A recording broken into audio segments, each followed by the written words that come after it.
Dando la sesión. Eh,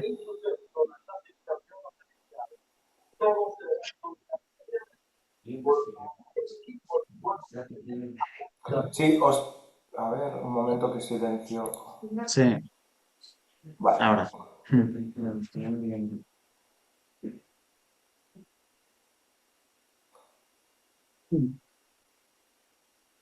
Muy bien, Borja, pues por mi parte, cuando quieras, ¿eh? Vale. Xavi, si tú también estás. Adelante. ¿Sí? Vale, perfecto. Bueno, pues buenas tardes a todos y bienvenidos a esta segunda de las tres sesiones sobre comercio internacional y transporte de 2025 que estamos impartiendo a lo largo de estas semanas. En la anterior edición del pasado martes 18 nos enfocamos en la actualidad y tendencia del sector de las aduanas, cuyos ponentes fueron Jordi Güell Pasero y Josep María Ledesma Spark. En la sesión de hoy nos centraremos en las novedades normativas del transporte terrestre, enfocándonos, entre otros ámbitos, no solo en la actualidad y principales tendencias del sector, como por ejemplo las huelgas o paralizaciones de octubre del año pasado, 2024, o sobre recientes sentencias relevantes como el tema de los VTC, sino también en el problema de la falta de conductores y de renovación general, entre otros ámbitos. Para ello, me alegra decir que contamos con dos grandes profesionales del sector, como son Felipe Serrano y Xavier Hormigos, de los que, si bien su currículums hablan por sí solos, daré unas breves pinceladas de sus respectivas trayectorias para introducirlos. Así, en cuanto a Felipe, por ejemplo, podríamos destacar que se trata de un abogado ejerciente con amplia experiencia en derecho marítimo y comercio internacional, CEO de International Transport Lawyers, presidente de la sección de Derecho Marítimo y de Transporte del Ilustre Colegio de Abogados de Tarragona, miembro de la Asociación Española de Derecho Marítimo, entre otros cargos. Asimismo, también ha publicado numerosos artículos jurídicos relacionados con el ámbito objeto de esta formación y de otras análogas, de gran calidad técnico-jurídica, debo decir, y amante del deporte y de la buena cocina. Muchas gracias, Felipe. Gracias, Borja. Respecto a Xavier, podríamos destacar también que es licenciado en Derecho por la Universidad de Barcelona y diplomado en Estudios Avanzados y Suficiencia Investigadora en Derecho Financiero y Tributario por la misma universidad, abogado no ejerciente colegiado en el Colegio de Abogados de Tarragona también, y su carrera se ha desarrollado principalmente en el sector público. A destacar, entre otros cargos, y para no extenderme demasiado, como letrado de la asesoría jurídica del Departamento del Territorio, responsable de expropiaciones, jefe del Servicio de Transportes de Tarragona y en los últimos 7 años como jefe del Servicio de la Junta Arbitral de Transporte de Cataluña, habiendo ejercido como presidente en la sede de Tarragona y en la actualidad en la sede de Barcelona. También ha sido vocal, entre otros, del Consejo de Administración y del Comité Ejecutivo de la Autoridad Territorial de Movilidad del Camp de Tarragona y en el ámbito de la docencia ha impartido formación en múltiples cursos, posgrados y participado en numerosas jornadas, como la que tenemos entre manos hoy en día. Ya de manera brevemente, antes de explicar la dinámica de la sesión de Una hoy, cosa me más, gusta. perdona, Borja, y también Sí, soy amante de la buena cocina y de viajar, como Felipe, por supuesto. perdón, A ver. esto, de acuerdo, pues pequeño matiz que se me ha olvidado, A ver amantes de si la buena cocina y del pronto, deporte. a ver si pronto nos lo demuestra. Venga. Muy bien, Pues volviendo un poco, gracias. antes de entrar en la dinámica, sí que me gustaría agradecer al Ilustre Colegio de Abogados de Tarragona, a la sección de Derecho Marítimo y a International Transport Lawyers, además de nuestros excelentes ponentes, por apoyar estas formaciones y permitirnos la oportunidad de mantenernos actualizados e informados de las novedades y de las principales problemáticas y avances del sector. La formación, como veréis, se divide en 6 bloques principales sobre los que se debatirá y expondrá por parte de nuestros ponentes. Finalmente, en los últimos 15-20 minutos de esta formación, daremos paso al turno de preguntas, por lo que os agradeceríamos que todos aquellos que queréis formular alguna pregunta, ruego, duda, etcétera, nos los dejéis escrito por el chat para que podamos ir revisándolo y en la última parte de esta formación pues ya daríamos pie a las respuestas por parte de Felipe y de Xavier. Dicho esto, muchas gracias nuevamente a todos, a vosotros dos también por asistir y por aportarnos vuestra experiencia y conocimientos. Y en relación con ello, para hacer la formación un poquito más dinámica e interactiva, me gustaría plantearos respecto al bloque primero de actualidad y tendencias, eh, dar pie a Felipe para que nos comente un poco algunas de estas actualidades. Muchas gracias, Felipe y Xavier. Gracias, Borja. Gracias por tu amable presentación. Y a ver, vamos a ver si puedo cargar. Yo creo que lo veis bien ahora, ¿verdad? Lo que sería el PowerPoint que nos hemos preparado para el día de hoy, y espero que los que lo veáis en diferido también podáis verlo con comodidad. Bueno, yendo un poquito a lo que es el día a día, yo quería hacer un pequeño resumen de los últimos 30 meses aproximadamente, sobre todo en lo que es el ordenamiento español, en lo que es a nivel nacional en España, y sobre todo pues los principales hitos de estos últimos 30 meses. En primer lugar, el 1 de marzo de 2022 tenemos el Real Decreto 3/2022, un decreto muy importante porque realmente es el que supone mayor cambio a lo largo de los últimos 10 años. Es el denominado de medidas para la mejora de sostenibilidad en el transporte de mercancías, y aprueba básicamente tres medidas que considero que son esenciales, ¿no? La primera de estas es la prohibición de la carga y descarga de los transportistas. La segunda de estas es la previsión de una indemnización en concepto de paralizaciones, y también una previsión de lo que sería, aquí las tenemos, un segundo, una previsión de esta revisión de precio en el transporte en función de la variación del precio de combustible. Vale, creo que este Real Decreto la verdad es que fue bastante importante. Luego nos vamos aquí entre el 15 de marzo y 2 de abril del 22. Aquí tenemos un periodo de paralizaciones, un periodo de 15 días de paralizaciones convocado por Plataforma de Defensa del Transporte de Mercancías. Y decir que esto no fue una huelga, sino fue unas, como digo, paralizaciones. La diferencia esencial es que una huelga la generan los sindicatos y sobre todo pues las asociaciones de trabajadores, en este caso la sindicación de trabajadores, y una paralización sobre todo viene promovida por una asociación de autónomos y pequeñas empresas, que es lo que realmente era Plataforma.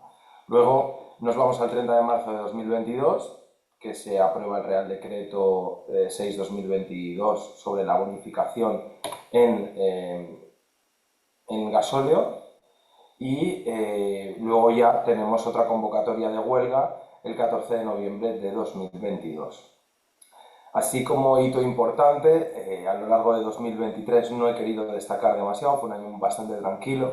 Ya en lo que es 2024 ha sido un año bastante movido, y pues podemos destacar el 7 de noviembre de este mismo año, 2024, cuando el PSOE propone la eliminación de esta bonificación del diésel de la que estábamos hablando. Y pocos días después, UGT y Comisiones Obreras anuncia una posible huelga de transporte los días 28-29 de noviembre, 5, 9 y 23 de diciembre, que al final pues, no tienen lugar, ¿no? Al final pues, no dan lugar. Y sí que en lo que se han anunciado nuevas huelgas durante el inicio de este año 2025, sobre todo por el tema de las subidas y la pérdida de la bonificación y la subida del precio del combustible. Entrando en lo que era la convocatoria de huelga de noviembre de la que estábamos hablando, pues sobre todo creo que es destacable que estos motivos de la huelga, o los motivos que incentivaron este aviso de huelga, que al final no se materializó, pues básicamente fueron la consideración de una jubilación anticipada, sin ningún tipo de merma económica. Al final, la legislación en materia de transporte no prevé la reducción de edad de jubilación para los conductores, y esto era una queja importante del sector, sobre todo por una exposición a una serie de peligros que bien no están reconocidos como tal, ¿no? Entonces, las exigencias pues, de los convocantes eran el adelanto de la edad de jubilación, la mejora de las condiciones laborales y sobre todo medidas que incluyan el reconocimiento de esta peligrosidad, esta situación de peligro pues, por los agentes químicos, por vibraciones, posturas estáticas, manipulación de cargas pesadas, etc., ¿no? Y luego, sobre todo, un mayor control efectivo de las condiciones laborales y la siniestralidad de lo que sería el sector, ¿no? Entonces, básicamente estas fueron las convocatorias de huelga. No sé si quieres comentar algo al respecto, Xavi, tú que también... Sí, sí, la verdad es que me parece trascendente. Antes de entrar en alguno de los hitos concretos que provocaron, digamos, o que dieron resultado, como resultado dichas convocatorias de huelga, me gustaría hacer una reflexión desde un poco desde de la posición que ocupo como persona vinculada a la administración pública desde hace mucho tiempo, de un poco del poder de la regulación, ¿no? El poder regulatorio que tan denostado ha sido tiempos atrás, ¿no? Y que tan importante se está convirtiendo en tiempos actuales. El poder transformador, digamos, de la regulación me parece una cosa digna de estudio. Fijaros un poco que seguramente sin quererlo, ¿no? La normativa nos envía a la configuración de los sectores, ¿no? Pensad en el sector del transporte, que es un sector esencialmente formado por pequeñas empresas autónomos, ¿no? Como bien sabéis, la media de vehículos en la empresa de transporte española pues está alrededor de 3 vehículos, ¿no? Y nos podríamos preguntar por qué, ¿no? ¿Por qué es eso, ¿no? Seguramente porque las exigencias para acceder a la profesión eran la disposición de 3 vehículos, ¿no? Entonces es muy importante ver que en esta cronología tan, digamos, exacta que nos has dado de estos 2 últimos años, se producen unos hitos como consecuencia seguramente de las necesidades del propio sector, de las necesidades de los propios trabajadores transportistas, ¿no? Que han llevado a las autoridades, a los gobiernos, al Parlamento, a legislar en determinados asuntos concretos.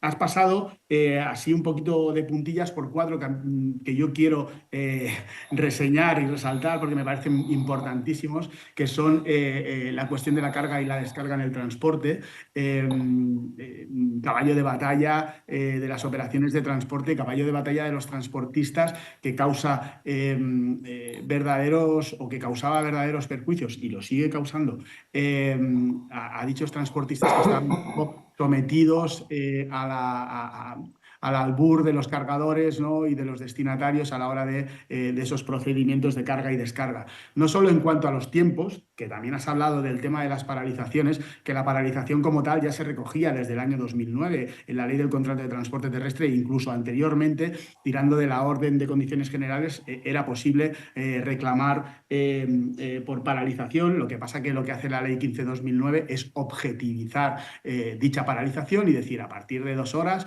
desde que el vehículo se pone a disposición para la carga o la descarga, si no se carga o se descarga en ese plazo, se considerará que hay una paralización y se objetiva la fórmula, digamos, para calcular la indemnización, porque estamos ante una indemnización. En ese 2022 se pasó de las 2 horas a 1 hora, que ciertamente es un periodo incluso demasiado excesivo y poco coherente, porque muchas veces las operaciones de carga y descarga se van a prolongar por más de un plazo de 1 hora. Pero la voluntad del legislador, ¿cuál es, no? Es la de alinear, poner en consonancia tanto a los cargadores como a los transportistas de la importancia del tiempo en las operaciones de carga y descarga para que todos rememos a una para que no se den ese tipo de pérdidas de tiempo en esas operaciones. Y además, en protección, digamos, del transportista, se prevé la imposibilidad del conductor de participar en esas operaciones de carga y descarga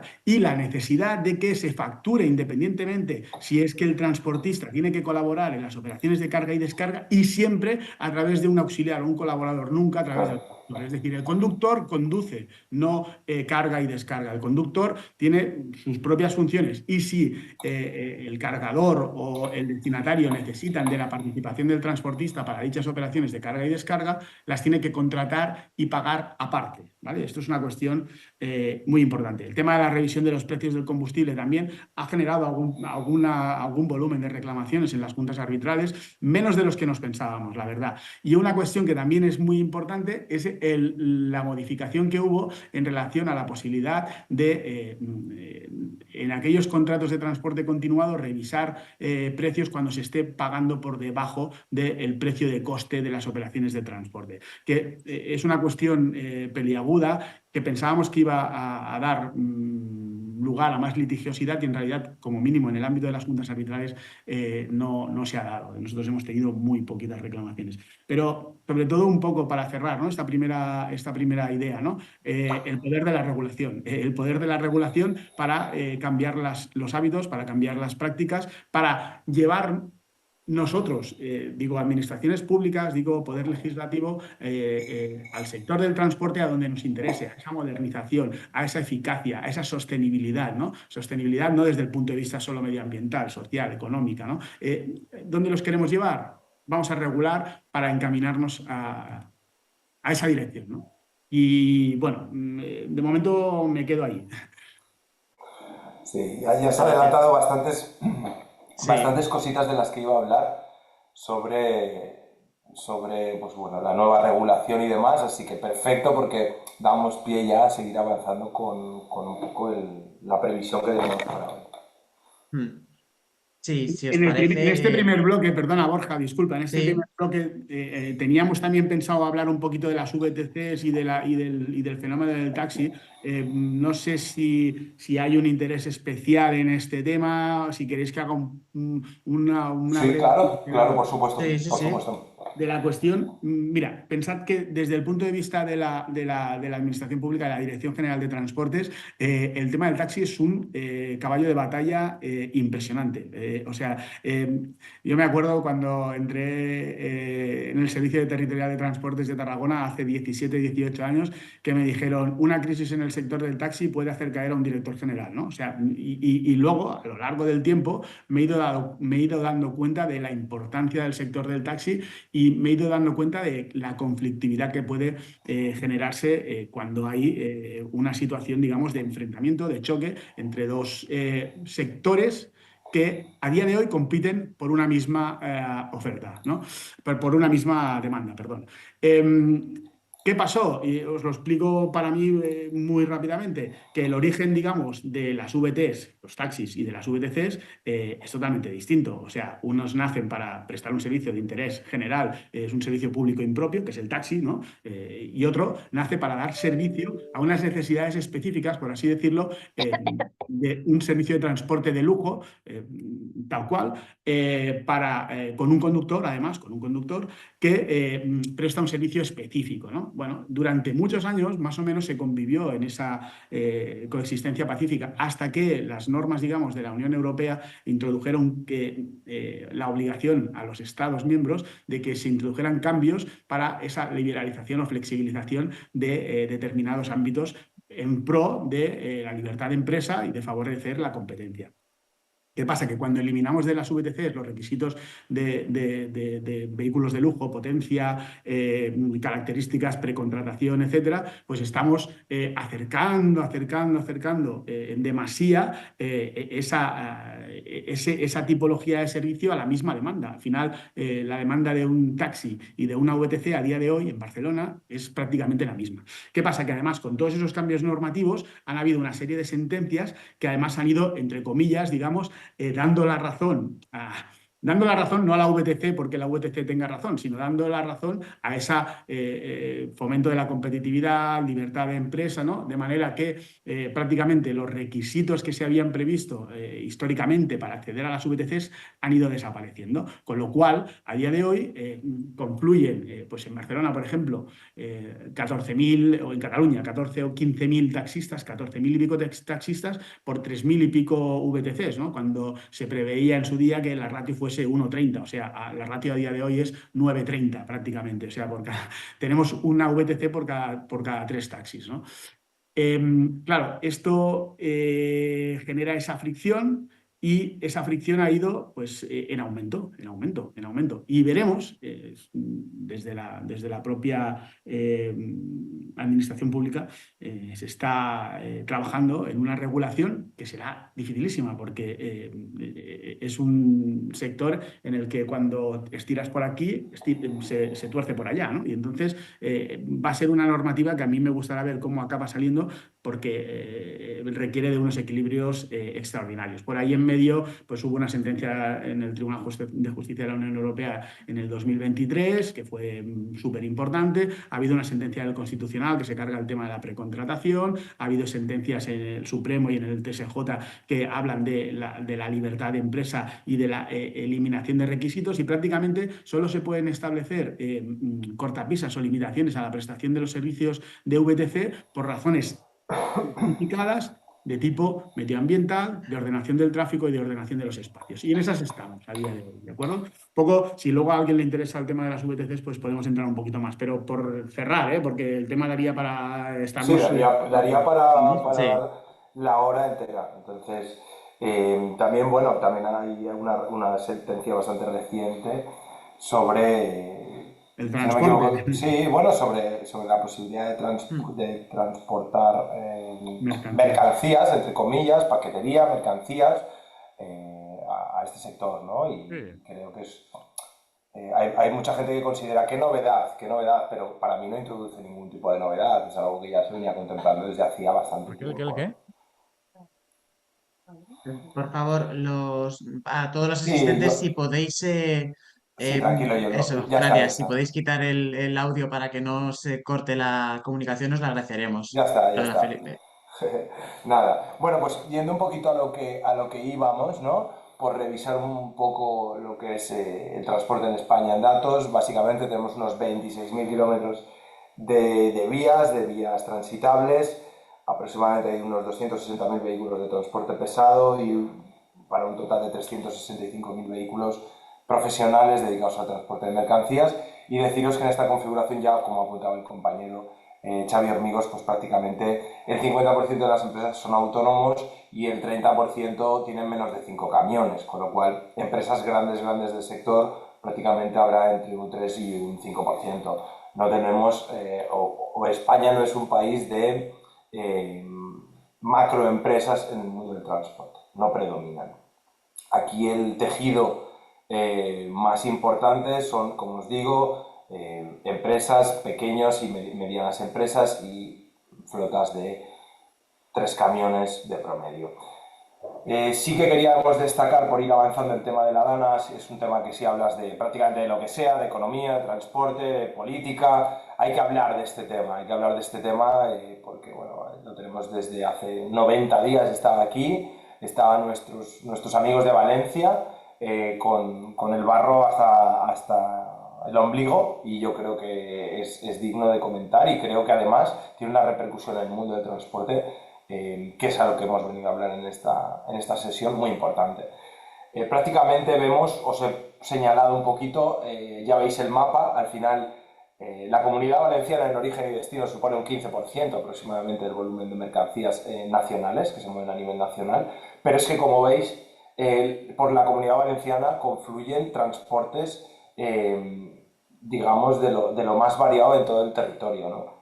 Al final es un eje principal, ocupa ese eje mediterráneo, y sin necesidad de que sea origen-destino o Valencia, sí que el 30% aproximadamente de las mercancías nacionales, que se mueven a nivel nacional, transitan por Valencia. Esto nos deja un balance de prácticamente 22.000 transportistas que se quedaron atrapados durante esos días, un total de 56 polígonos y centros logísticos totalmente devastados y pérdidas por valor de más de 2.000 millones de euros. De hecho, la propia Cámara de Comercio de Valencia ya nos confirmó que el 50% de las empresas dedicadas al mundo del transporte había sufrido daños, más o menos, pero daños, ¿no? Y de hecho incluso tuvimos algún caso, me consta que un conductor de DHL falleció también durante esos días ahogado.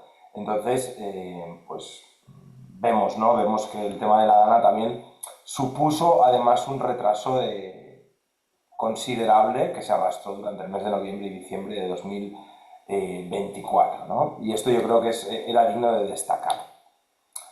Y bueno, por mi parte, por no extenderme más en esta primera parte de la conferencia, era lo que quería comentar. Deciros que las primeras reclamaciones tema DANA están llegando ahora a Junta Arbitral. Primeras reclamaciones por las incidencias, retrasos en las entregas, dificultades para la realización de los transportes. Como decía Felipe, claro, estamos hablando de la Comunidad Valenciana, una de las principales territorios de paso en el eje mediterráneo, ¿no? Desde la P7, desde Algeciras hasta la frontera, digamos, de España con Francia. Creo que también en alguna de las transparencias, bueno, en alguna de la información, Valencia, pues prácticamente creo que el parque de camiones estamos en el 12%, ¿no? Si no, El 15 aproximadamente. 15%, con lo cual es o sea, la afectación en un territorio importante en el que hay un sector del transporte fuerte y potente. Algunas medidas que se tomaron por parte de la Administración, aparte de ayudas, digamos, económicas, que por todo, cuando sucede estas situaciones, digamos, excepcionales, pues normalmente se prevén excepciones, paréntesis en el cumplimiento de los tiempos de conducción y descanso, ¿no? Entonces, durante esas fechas, digamos, más significativas, pues se relajan los requisitos de tiempo de conducción y descanso.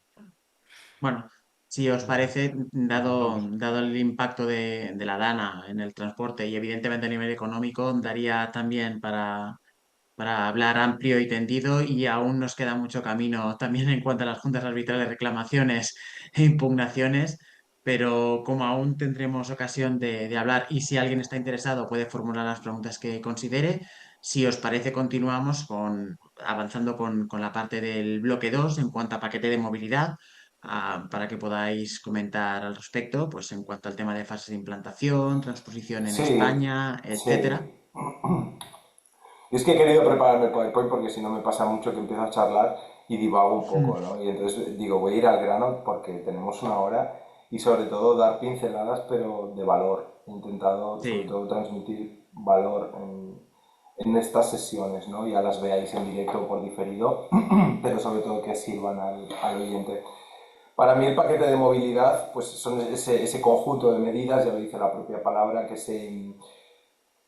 se aplican en un periodo prácticamente de unos 5 años, desde 2020 a 2025, y se aprueban por fases. ¿Sobre todo para qué? Para dar homogeneidad al sector, ¿vale? Para que, sobre todo, las grandes diferencias entre empresas que sobre todo se están implantando en países pues, como Bulgaria, como Polonia, pues esas diferencias, digamos, disminuyesen respecto a las nacionales o los que podemos tener en el sur de Europa. Digamos que también para mejorar las condiciones de trabajo de los conductores, de los transportistas y yendo a lo que es la aprobación de las medidas más importantes, como podéis ver, pues tenemos básicamente 3 reglamentos, ¿no? 2 reglamentos, perdonar, y una directiva. Deciros muy rápidamente y sin divagar demasiado, la diferencia entre un reglamento y una directiva es que un reglamento es aplicable en el país sin necesidad de transposición ni una ley nacional que lo materialice, a diferencia de una directiva que sí que necesita de una transposición, es decir, de una ley nacional que lo adapte cumpliendo con esos mínimos estándares que establece en este caso la directiva. Y aquí tenemos el reglamento 2020-1054 sobre tiempos de conducción y descanso, la directiva 2020-1057 sobre el desplazamiento de trabajadores y el reglamento 2020-1055 de acceso al mercado de transportes. ¿Vale? Básicamente, estos son los 3 ejes sobre los que se ha vertebrado el tema del paquete de movilidad y que, pues al final, pues tiene una aplicación paulatina, pero sí que está cambiando muchísimo toda la articulación y la ordenación del transporte en los países miembros. Sí, no sé si tú quieres hacer algún tipo de aportación, Xavier. No, creo que Felipe ya ha dado las claves, digamos, y después hay alguna cuestión al respecto, pues podemos profundizar más, pero digo, por avanzar en el siguiente Sí, bloque, yo creo que lo podíamos dejar aquí.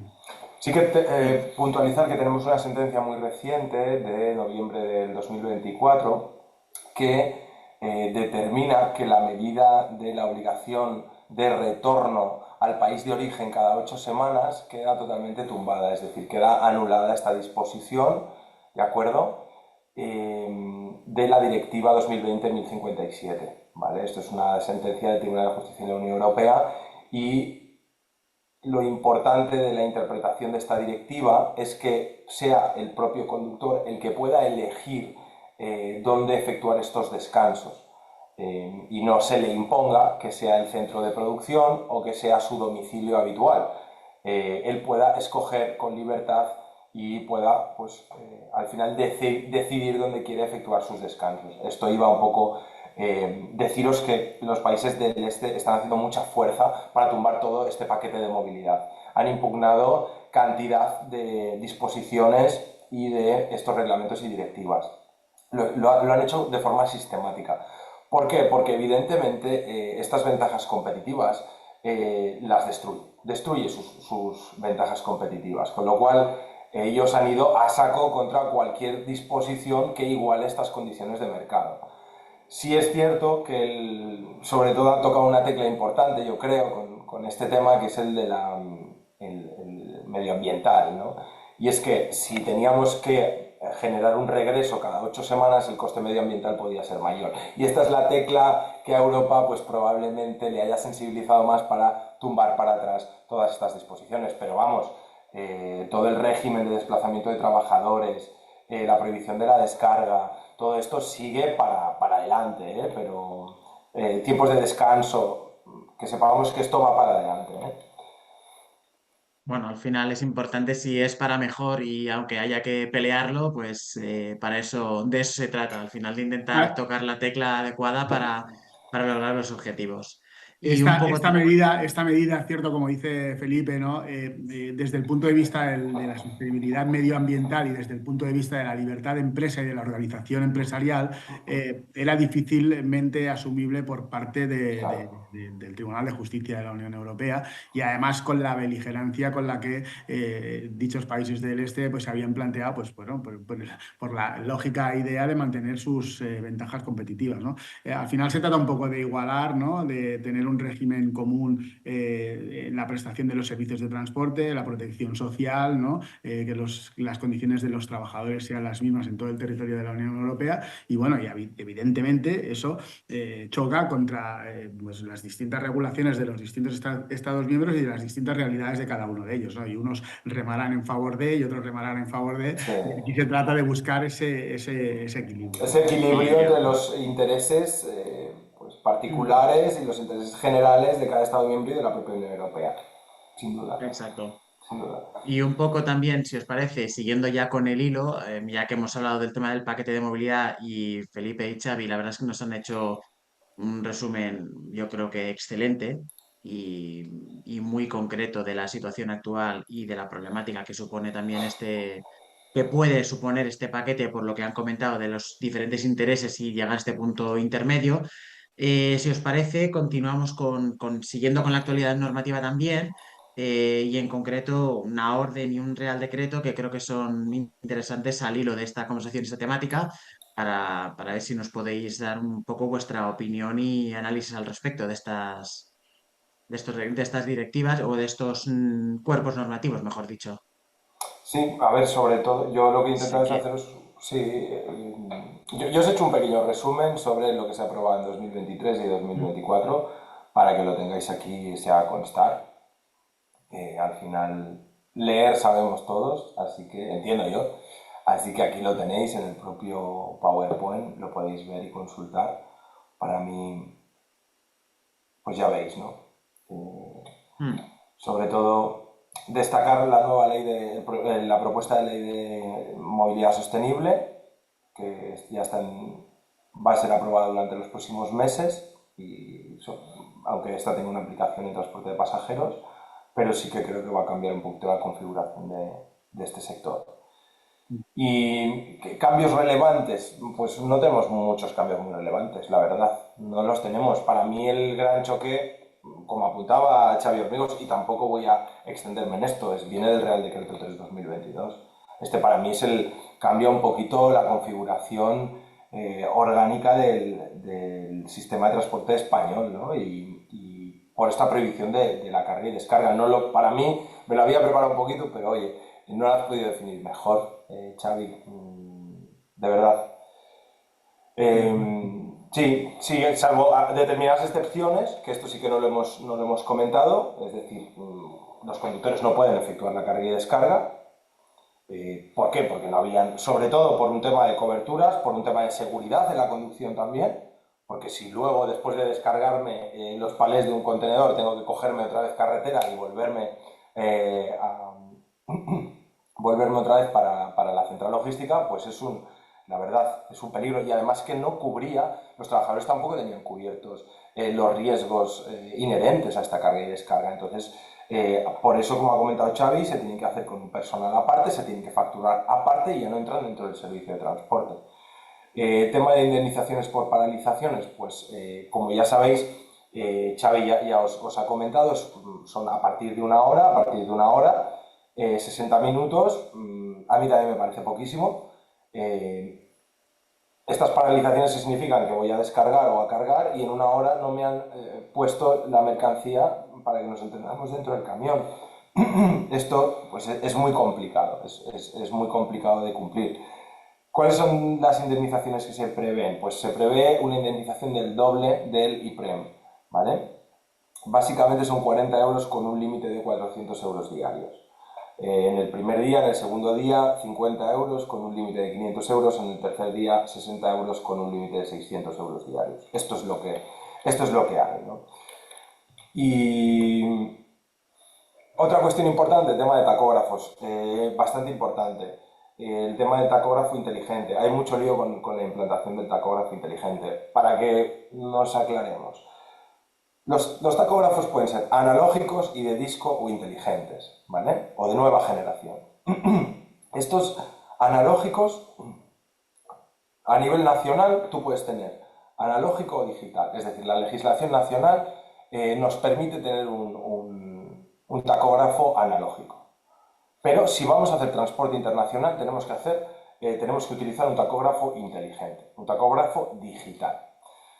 A partir del 31 de diciembre de 2024, el que tuviera un analógico tenía que pasar a tener un tacógrafo digital de segunda generación.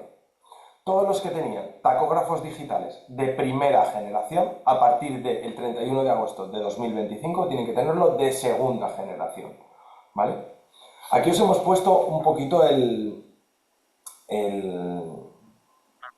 cronograma. Sí, el calendario, un poco de previsión que hacía el propio paquete de movilidad sobre la implantación de este tacógrafo inteligente de segunda generación en lo que es a nivel internacional. Pero en resumidas cuentas es como os he comentado, ¿de acuerdo?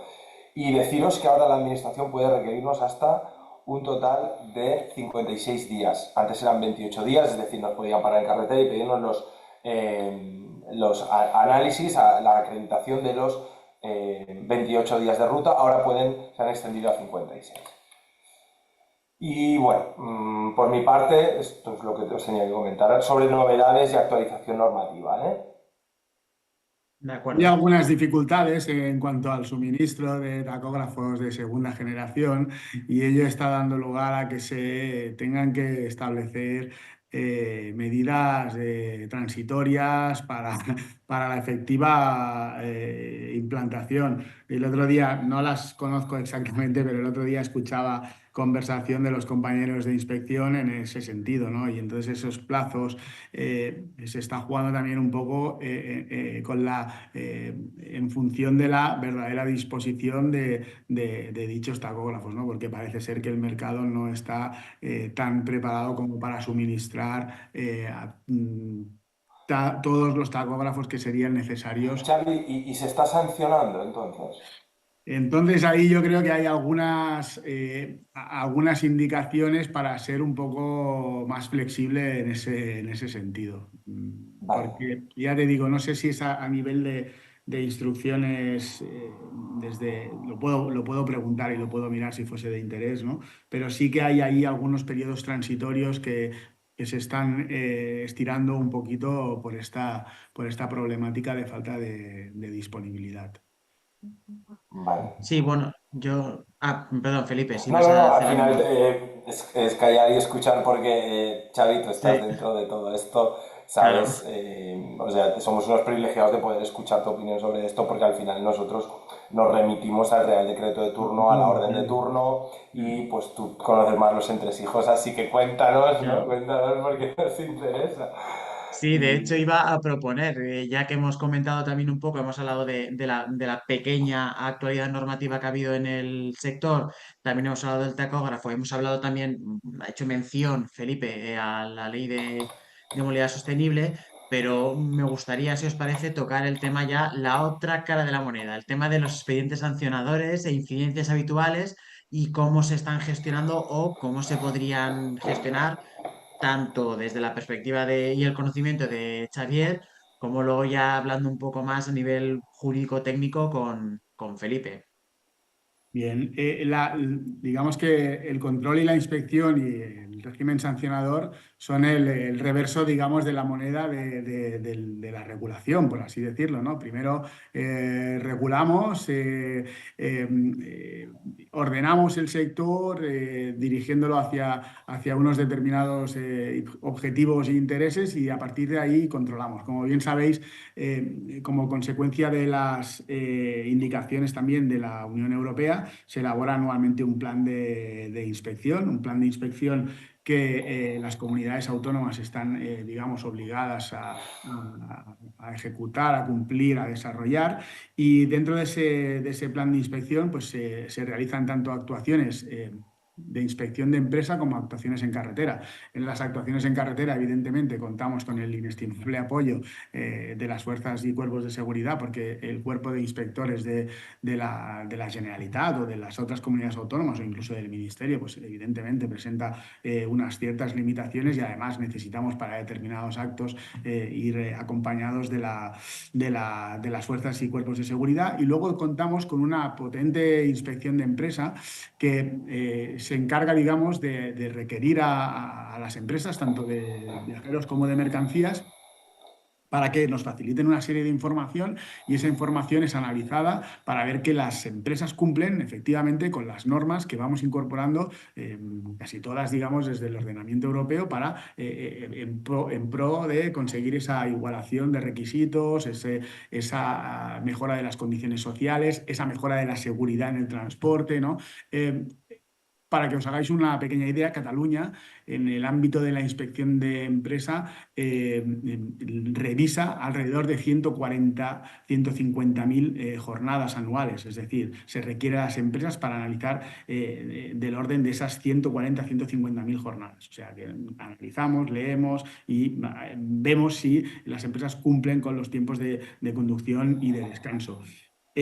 Luego en carretera, digamos que en lo que es al tiempo de conducción y descanso tenemos una actuación, digamos, específica por parte de la inspección. La inspección que además colabora en ese sentido con la inspección de transporte colabora en este sentido con la inspección de trabajo, porque nos hemos dado cuenta que es necesario ir de la mano porque determinadas conductas que, digamos, vulneran la normativa de transporte también suponen una vulneración de las normas relativas a los derechos de los trabajadores o a la seguridad social. Por lo tanto, tenemos campañas de control conjunto, inspección de trabajo con inspección de transporte.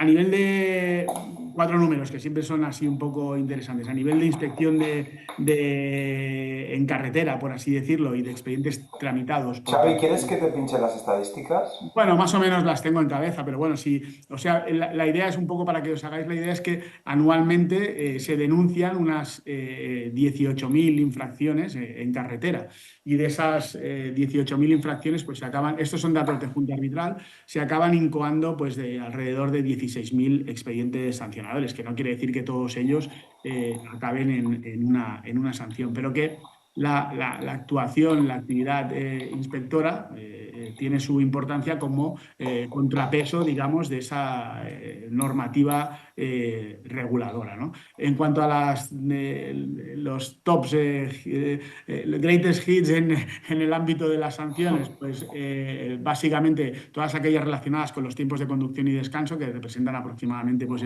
casi el 40% del total de los expedientes sancionadores.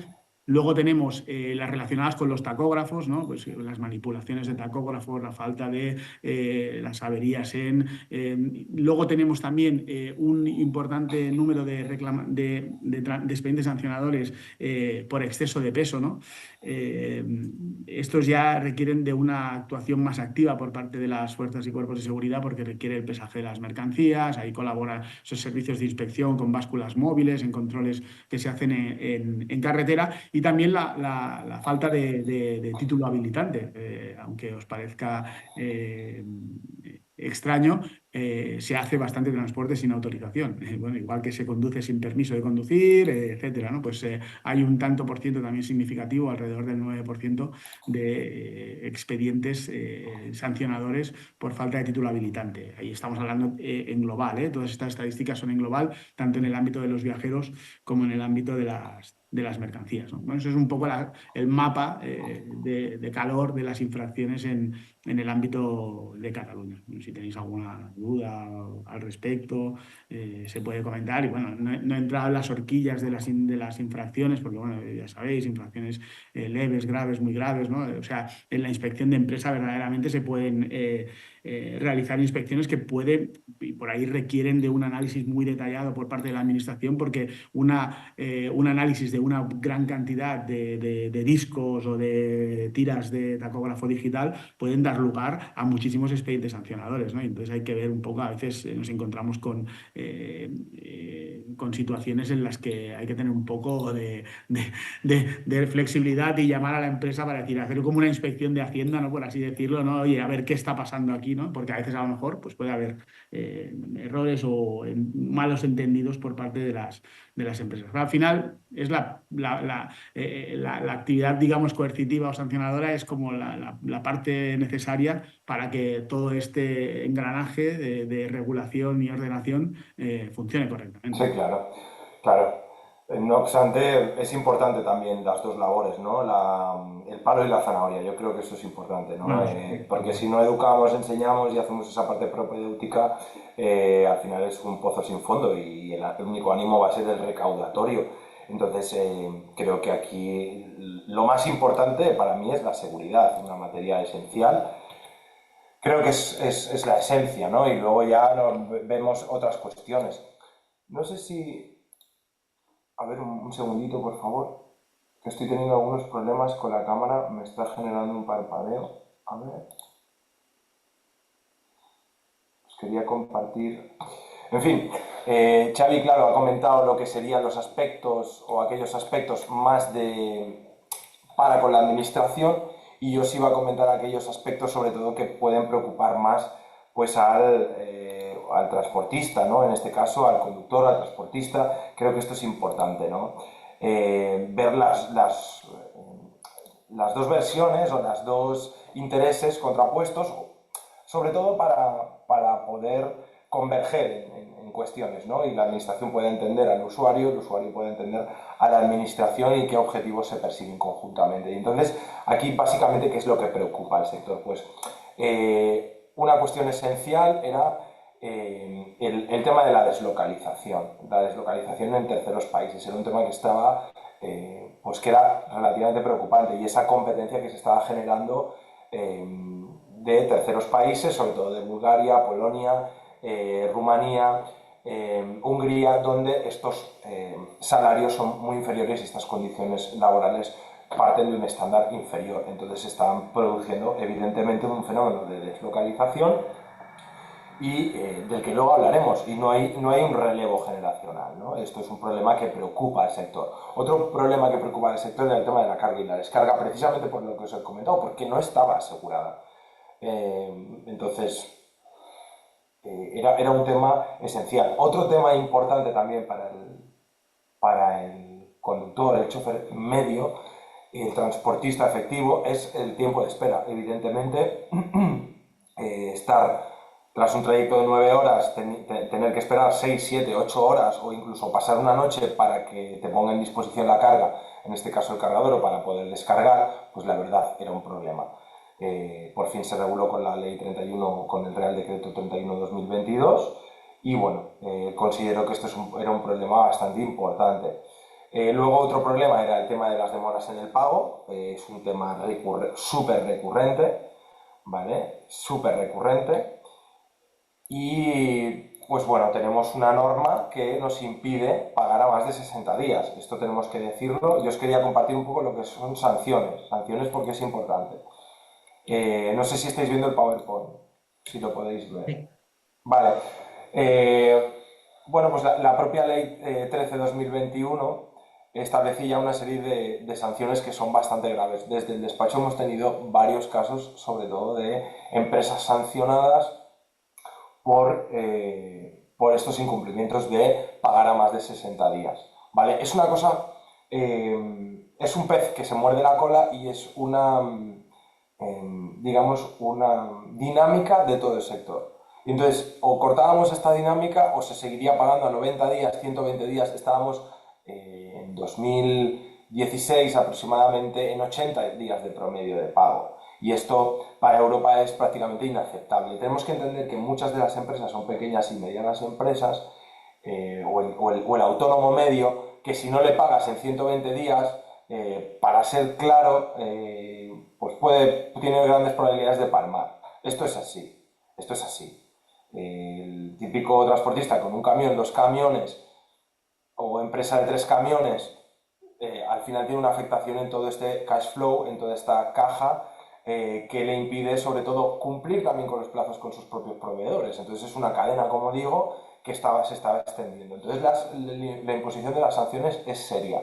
Va de 400 euros hasta 30.000 euros, ¿vale? En función de la gravedad de estas conductas o del tiempo que se espere. Sobre todo cuando superamos los 120 días y puede afectar a la solvencia de la empresa de forma significativa, este es un criterio en el que no vamos a entrar, pero que la jurisprudencia ya está marcando, puede imponerse hasta una sanción de 30.000 euros. O sea que mucho ojo con esto. Mucho ojo con esto y sobre todo desde cuándo. Pues es importante saber que es desde el momento en que se realiza el transporte. O sea, no podemos poner de pretexto, no, a mí no me facturan, por lo tanto, yo pago desde que me facturan. No nos vale. Saber que la Dirección General de Transporte está imponiendo cantidad de sanciones por este tema. Entonces es un tema preocupante. El tema de la morosidad yo creo que es un tema recurrente, un tema bastante preocupante. Y luego otro tema muy preocupante es el tema de robos en carretera. Prácticamente este año nos vamos a los 54 millones de euros en mercancía robada en España, en carretera. Y esto os invito a hacer una reflexión, y es que carecemos sobre todo de infraestructura, o creo que hay que hacer una inversión en infraestructura para áreas de descanso realmente especializadas. En estas áreas de descanso apenas se producen, con vigilancia, apenas se producen un 3% de los robos en carretera. Mientras que en áreas de descanso, digamos, no vigiladas, se produce prácticamente el 17% de estos robos en carretera. ¿Vale? Otra gran cantidad se produce en tránsito, pero que entendamos que cuanta más infraestructura podamos dotar a nuestros transportistas, sobre todo, vamos a reducir muchísimo estos daños económicos y estos perjuicios económicos en concepto de robos, que, como os digo, somos el tercer país de la Unión Europea con más volumen de cantidad de mercancía robada. Sí, Un par no, de reflexiones sobre estas dos cuestiones. En relación a los expedientes sancionadores por la denominada ley de morosidad, es decir, por incumplir los plazos que se prevén para realizar el pago de las facturas, ha sido básicamente la inspección del propio Ministerio de Transportes la que más ha tramitado expedientes en ese sentido. Las comunidades autónomas vamos un poco a remolque de denuncia, por así decirlo, porque falta incorporar como causa o criterio general en el ámbito de la inspección de empresa, porque este tipo de expedientes sancionadores solo se puede hacer efectivo a través de una inspección de empresa profunda. Es decir, Sí. yo tengo que decir la facturación de la empresa, tengo que conocer la documentación del transporte, la facturación y ver cuáles han sido las transferencias de pago o no que se han realizado para poder comprobar que efectivamente se han vulnerado dichas normas. Por lo tanto, requieren de un trabajo de detalle y de volumen, ¿no? Entonces, las comunidades autónomas, casi todos los expedientes que se han abierto por morosidad, han sido como respuesta de denuncia a la idea también de incorporarlo en la inspección de empresa, ¿eh? O sea que dentro de los requisitos de las inspecciones de empresa se está también valorando la posibilidad de incorporar en el plan de inspección expedientes de morosidad y no solamente actúa la denuncia o como está haciendo el Ministerio, que sí que está haciendo De oficio. campañas específicas al respecto, ¿no? Sí. Y luego, por último, en el tema de los robos en carretera, evidentemente es un problema a la orden del día que en las juntas arbitrales también vemos semana sí, semana también, porque, bueno, pues porque carecemos de una cierta infraestructura y porque es verdad que esa infraestructura se puede suministrar desde la vía pública o desde el servicio público y desde el servicio privado. La Generalitat de Cataluña dispone de algunos aparcamientos de vehículos pesados, de mercancías, pero evidentemente no son suficientes para dar respuesta. Y algunas empresas privadas están montando pues, grandes aparcamientos para poder dotar de seguridad, con cámaras, agentes, vigilantes, para, digamos, favorecer la seguridad de las mercancías. Porque además el transportista, recordar que es responsable de la mercancía, ¿no?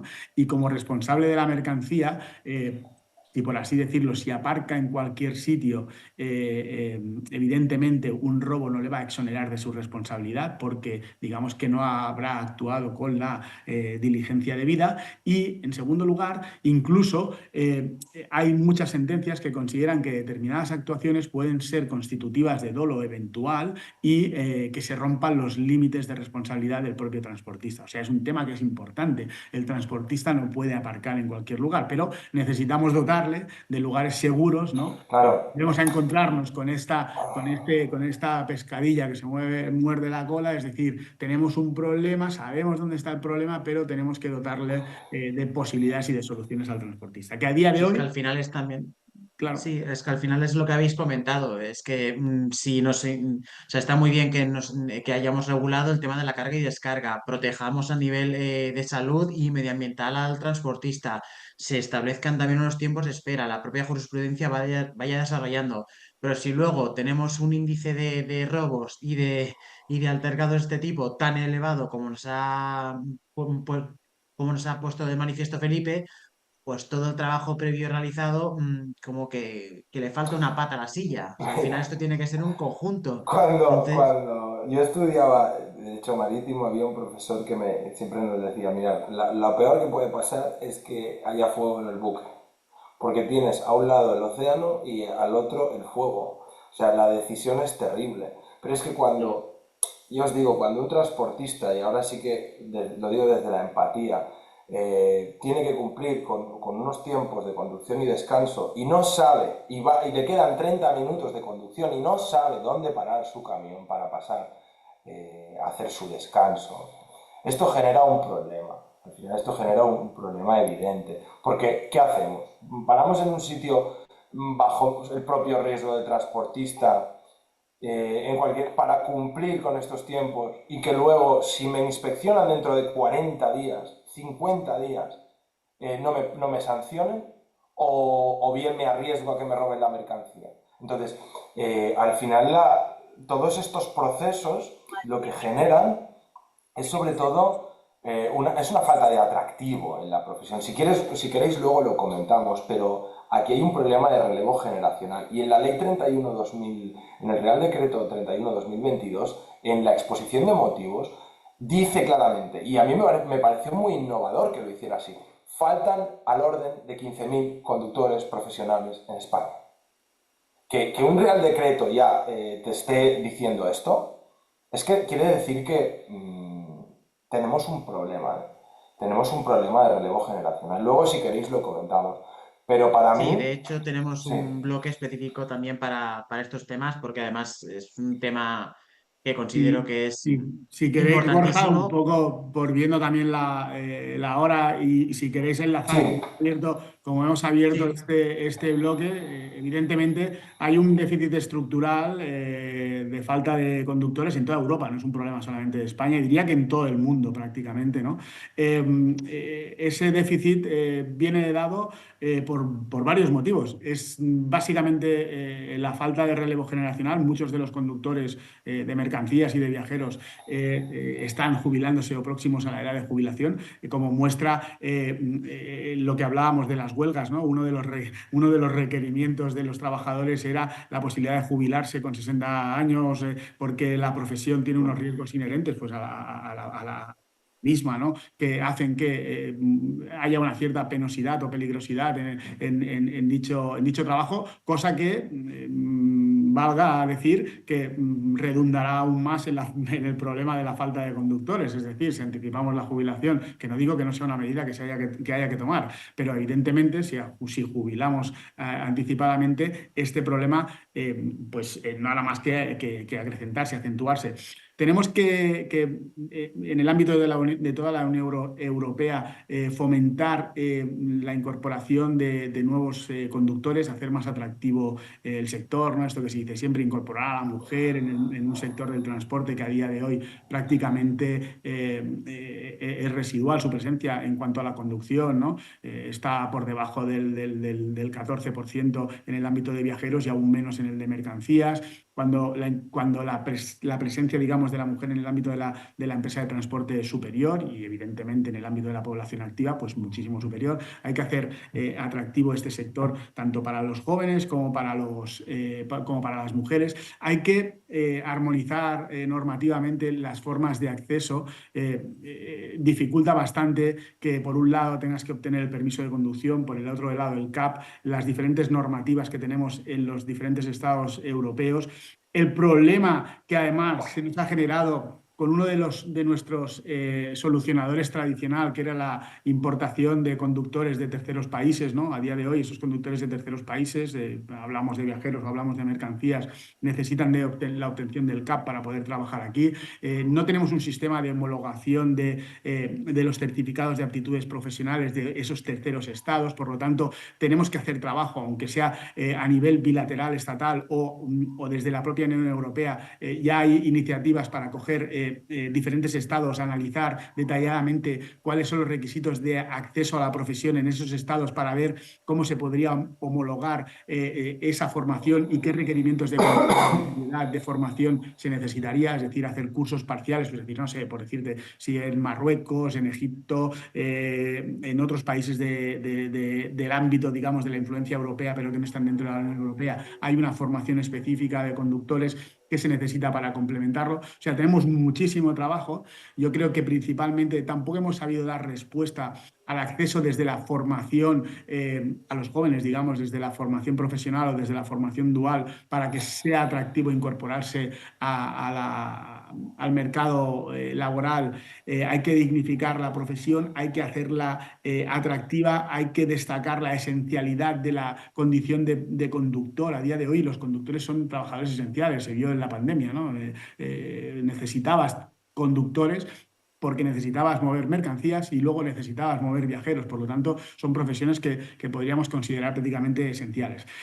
Esto que está muy bien a nivel de reflexión y que en todos los foros lo podemos estar escuchando, necesita medidas para poder materializarlo, ¿no? Y ahí es donde se ha creado un grupo de trabajo en la Unión Europea que tiene que analizar primero, pues, es proponer esa armonización de los regímenes de los diferentes estados, ¿no? En cuanto a la edad de acceso al permiso de conducir y la edad para realizar el CAP, potenciar y fomentar la formación profesional para que sea atractivo para los jóvenes acceder a dicha profesión y pagar bien, claro, mejorar las condiciones laborales, que por eso también está todo el paquete de sí. movilidad. Y con todas esas patas, seguramente pues iremos en la dirección de intentar conseguir que haya más conductores. Un último dato y me callo, y es que yo soy miembro del Tribunal calificador de conductores y de la obtención del certificado de aptitudes profesionales. En Cataluña, cada año se examinan del orden de 6 a 8.000 personas. Es decir, cada año hay 5.000, 6.000 personas que obtienen el CAP. Eh, Estamos haciendo análisis estadísticos. No sé si alguno conocéis a alguien que haya ido a hacer el CAP. A veces entregamos estadísticas para preguntarles un poco y saber de dónde viene esa gente, a dónde va, por qué motivo está haciendo el CAP. O sea, hace falta un análisis profundo de las inercias, de por qué la gente hace un CAP y si luego se dedica al transporte como conductor profesional o no, porque hablábamos, ¿no, Felipe? Creo que has dicho antes 14 o 15.000 conductores que hacen falta en 15.000 ¿no? 15.000 en 15.000. 2022, pues Y dices, ahora ¿cómo? estaremos en 18.000. Claro, y dices, ¿cómo puede Más o ser, menos. ¿no? Que cada año en las comunidades autónomas, pues entonces, estos datos que os he dado yo son de Cataluña, pero que todas las comunidades autónomas, cada 2 meses algunas, hacemos exámenes del CAP, ¿no? Y en cada convocatoria nosotros hacemos 6 anuales, ya te digo, unas 1.000 personas se examinan, ¿no? Entre viajeros y mercancías, ¿no? ¿Dónde están esos conductores, ¿no? Hay que hacer un trabajo desde la administración pública para captar y para entender qué está pasando en este ámbito. Pero bueno. Sí, sí, a ver, para mí está claro y entiendo desde el punto de vista humano que te quieras dedicar al transporte de mercancías. Mucha gente, pues bueno, sobre todo ha considerado que estaba relativamente bien pagado hace unos años, pero realmente a nivel de transporte internacional, hoy en día nadie quiere hacer transporte internacional. Es pasar una semana fuera de casa, al final pasas una semana al mes en tu casa y sobre todo para conciliar la vida familiar con tener pareja, hijos, etcétera, pues la verdad, y obtener un promedio de 2.500 euros netos, pues para eso nos vamos a otra profesión, aunque ganamos menos dinero, pero probablemente vivamos mejor. Luego el tema del reconocimiento, totalmente de acuerdo. Aquí, para mí, los transportistas, y voy a poner una similitud que quizás es un poco pero chocante, pero para mí son como la gestión de residuos. Es esencial para un país, pero nadie lo Sí. reconoce. Son esa gente que purula por nuestras carreteras y le pitamos para que no adelante por la izquierda. Entonces, realmente no hay un reconocimiento. Y estoy contigo, Xavi. Sin extenderme más en esto, creo que llegará un momento que ni siquiera sea atractivo para polacos, búlgaros, húngaros, ni siquiera para ellos. Entonces, creo que tenemos que replantearnos a nivel europeo todo este acceso al mercado. Sí, realmente yo creo que lo habéis expuesto, la verdad es que muy bien. Si no nos lo replanteamos ya, pues mira, si búlgaros, croatas y otros países de la Unión Europea, que ahora mismo hay una gran cantidad, pues si incluso ellos mismos dejan de encontrar atractivo ya, o encontramos una solución antes de que eso pase, o vamos a tener un serio problema. Además, coincido Sí, es contigo, que Felipe. vamos a la Me parece inflación. muy adecuada el símil que has hecho con la gestión de residuos. Puede parecer un poco raro, pero entrando en el fondo de la comparación, al final es que es fundamental. O sea, todo necesita ser transportado, todo necesita que alguien lo lleve del punto A al punto B. Si esa persona que tiene que hacer ese trayecto no lo quiere, no lo encuentra atractivo, no puede conciliar la vida familiar, que cada vez es un tema que está más en boca de todos y cada vez se valora más por 2.500 euros, pues si puedo cobrar un poco menos, pero conciliarlo, estar más protegido, no tener estas obligaciones, estas responsabilidades, estas Claro. palizas, porque no me resulta atractivo, pues imagínate cómo vamos a acabar al final, cómo vamos a realizar todo este tipo de entregas, transportes y etcétera. ¿Qué pasará? Que esto al final es una rueda de oferta y demanda, ¿no? A mayor demanda, si la oferta se mantiene, el precio sube y el precio del transporte va a ir subiendo progresivamente en los próximos años. Lo vamos a ver y las Mm. condiciones y sobre todo los salarios de estos trabajadores van a tener que subir. Pero por una cuestión de oferta y demanda. ¿Qué va a generar esto? Inflación, evidentemente. ¿Por qué? Porque voy a pagar más por mi televisor que me han traído en un transporte terrestre. ¿Por qué? Ujú. Porque el chofer ha tenido y la empresa de transporte ha tenido que ganar más. Entonces, al final, esto repercute en el bolsillo del consumidor medio, no lo olvidemos, ¿eh? Mm. Sí, sí. Pero bueno, si os parece, ya estamos llegando un poco al Sí, final sí, de sí, sí. de Sí. la sesión, aunque me encantaría daros más margen y daros más tiempo para poder desarrollar, porque la verdad es que es un placer y una delicia escucharos hablar.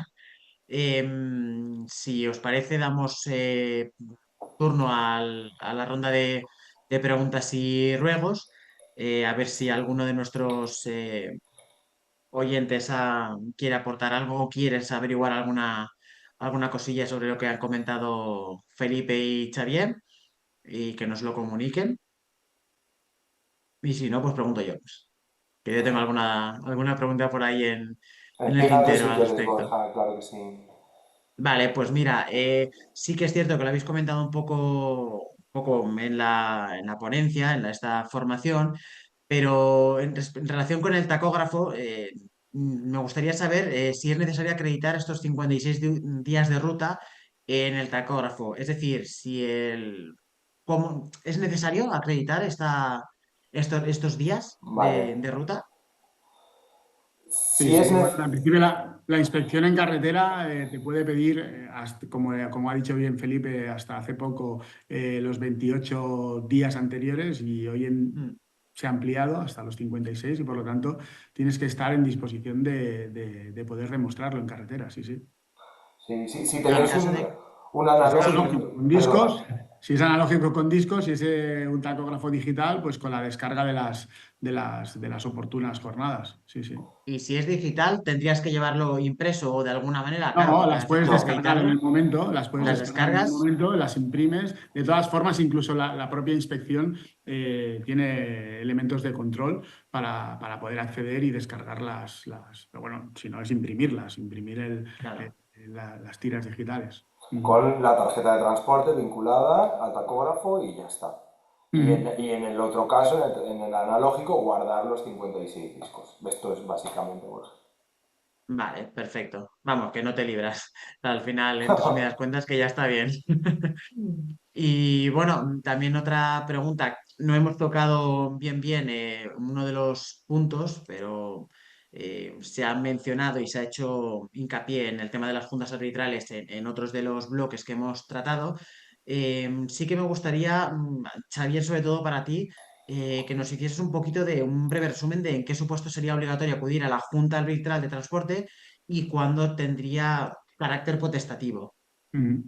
La verdad es que había preparado alguna cosa en relación con la Junta Arbitral, pero si queréis otro día, pues podemos entrar mucho más en detalle porque creo que es un órgano que es bastante desconocido dentro de la propia profesión jurídica y que tiene una relevancia y cada vez más grande y más importante en el sector. Nuestra faena es resolver los conflictos en la ejecución de los contratos de transporte. Me has preguntado, ¿cuándo?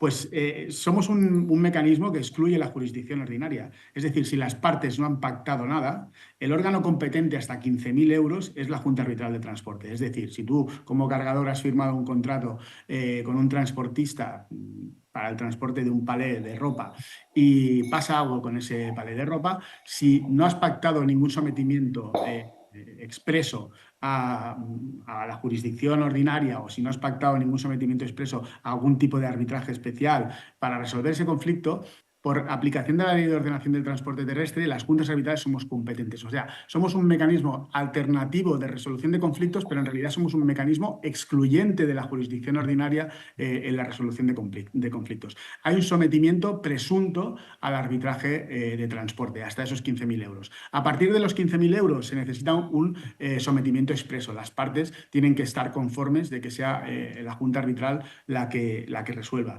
¿A qué nos dedicamos? Pues en el transporte entre profesionales, básicamente a lo que habéis hablado, las cuatro cosas: al impago de deportes, que es nuestro tema estrella, a las pérdidas de mercancía, a los daños en las mercancías y a los retrasos en las mercancías, paralizaciones, cancelaciones de servicio, o sea, todo lo que pueda derivar de un contrato de transporte, todos los conflictos que se puedan originar en la ejecución de un contrato de transporte son competencia de la Junta Arbitral hasta esos 15.000 euros. No os de explicar, o bueno, sí, a lo mejor para los que nos están escuchando, que el laudo arbitral tiene la misma fuerza ejecutiva que una sentencia judicial y que la ventaja, digamos, o inconveniente, si no te favorece la resolución de las juntas arbitrales, es que no se puede impugnar la resolución del laudo arbitral en una segunda instancia. Es decir, lo que dice la junta arbitral va a misa, por así decirlo. Sí que hay unos supuestos de un recurso de anulación, pero solamente para valorar si se han vulnerado derechos fundamentales de las partes, es decir, defensa, contradicción, audiencia, y si se ha vulnerado el procedimiento arbitral. Ese es el único control que tiene el Tribunal Superior de Justicia de Cataluña, en este caso, ante la Junta Arbitral, para valorar si la actuación, digamos, ha sido correcta. Por lo tanto, y a día de hoy, y os digo que cada vez es más importante que los abogados nos conozcan, porque a día de hoy ya hay muchísimos juzgados mercantiles que están declinando su competencia en favor de la Junta Arbitral porque es la competente de acuerdo con lo que prevé el artículo 38 de la Ley de Ordenación del Transporte Terrestre. Juzgados de primera instancia, juzgados mercantiles, a tiempos atrás no conocían de la existencia de la Junta Arbitral. Yo me estoy encargando de hacer todo el proselitismo y toda la publicidad necesaria. Somos un órgano especializado formado por un tribunal especializado, un presidente y 2 vocales, especialistas en el ámbito del transporte, que por lo tanto conocemos la materia mucho mejor en muchísimos casos que los jueces mercantiles, que los pobres pues tienen que conocer desde el derecho bancario, al derecho del transporte, al derecho de propiedad industrial, intelectual, etcétera, etcétera, etcétera, ¿no? Por lo tanto, es una especialización. Resolvemos más o menos en un plazo, es verdad que en Tarragona hemos tenido algunos problemas, pero desde que se presenta la reclamación hasta que se obtiene el laudo arbitral, en un plazo de 6 meses aproximadamente, ¿no? Con lo cual, y no hay segundas instancias ni terceras instancias, ¿no? El plazo medio de resolución de un conflicto en la jurisdicción mercantil, en todas las posibles vías de instancia, ronda los 30 y tantos meses, en primera instancia 14 o 15. O sea, comprobar, digamos, la diferencia en cuanto... ¿Y por qué los transportistas disponen de este mecanismo? Pues porque tradicionalmente en el ámbito del transporte se ha privilegiado o se ha otorgado una cierta autotutela de la resolución de conflictos a las propias partes del contrato de transporte, los tribunales de comercio, las juntas de tasas. Nosotros somos los herederos, digamos, de esos órganos que eran los encargados de dirimir los conflictos en el transporte. No quiero decir nada más, me emplazo, Felipe, a que otro día, si quieres, porque yo pienso además, en un foro con compañeros abogados, que es importante darnos a conocer y saber que existen las juntas arbitrales, cuáles son sus competencias y cuál es su cometido. Claro que sí, claro Yo que creo sí, y que además para mí has dado con una de las piezas clave, ¿no? La especialización. Yo creo que la solvencia técnica que te puede dar un laudo arbitral muchas veces no te lo puede dar, pues, aunque sea un juzgado mercantil, pero como es que lo has definido perfectamente. Toca muchísimas materias y no puede dar ese grado de especialización. Pues, y luego el tema de tiempos, pues que creo que es un tema importante, pero bueno, hay muchísimo, podríamos hablar durante una hora sobre juntas arbitrales. Yo te emplazo a que un día yo te embaucaré pronto para que lo hagamos y comentemos y tengas todo barra libre para comentarnos todos los entresijos de las juntas arbitrales aquí en Cataluña, porque eres la persona, Xavi.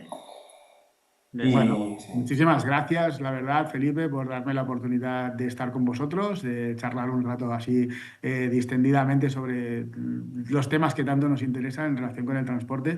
No sé si al final hay alguna pregunta por parte de los oyentes, y Sí, si no, pues bueno, pues sí, de hay hecho alguna hay cosa. bueno, son 2 preguntas que nos formulan Patricia y Jordi, porque la que os he comentado antes de cuándo es obligatorio acudir a la Junta Arbitral, me he adelantado, pero Andrei la había formulado ya.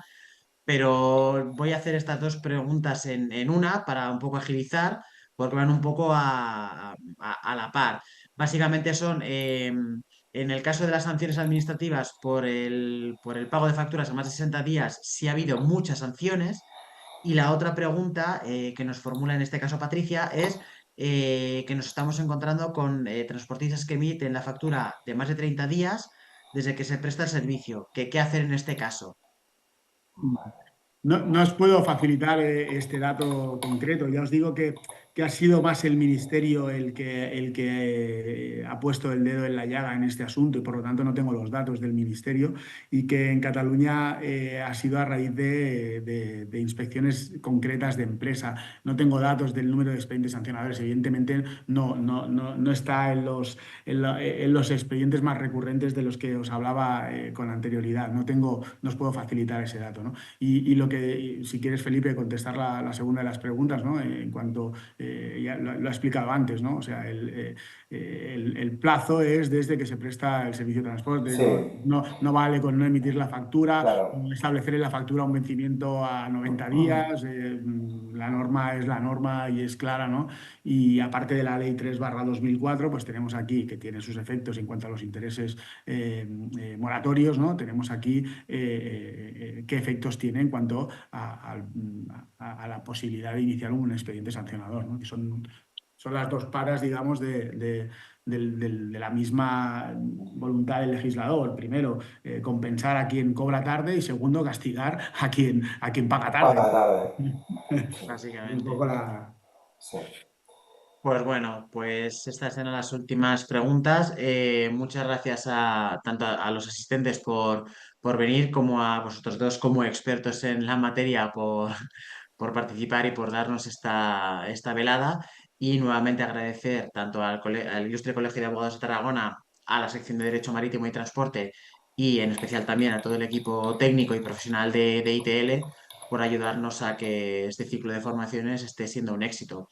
También os emplazamos, esperamos que hayáis disfrutado y os emplazamos al próximo martes 11 de marzo a la misma hora, a las 6 de la tarde, donde tendremos la última de las sesiones sobre gestión y conflictos en el transporte tras la nueva ley orgánica 1/2015. En este caso, impartida nuevamente por nuestro grande Felipe y por Adrián Prada Sevilla, un excelente ingeniero naval y mediador como pocos, con unos conocimientos profundos sobre la materia. Finalmente, ya para acabar, recordaros que a los que no hayáis podido formular preguntas o que tengáis algunas más que no hayan sido respuestas en esta sesión, podéis formularlas en la dirección que aparece aquí en la última pantalla, en info@internationaltransportlawyers.com, y con gusto responderemos a la mayor brevedad posible. Pues con todo esto, muchísimas gracias a Felipe y a Gracias. Xavier por participar. Ha sido un placer como siempre y nos vemos en las próximas ediciones. Muchísimas gracias, un abrazo, que vaya Gracias muy a bien. Un todos. abrazo a Chao. todos. Chao, chao. Hasta luego.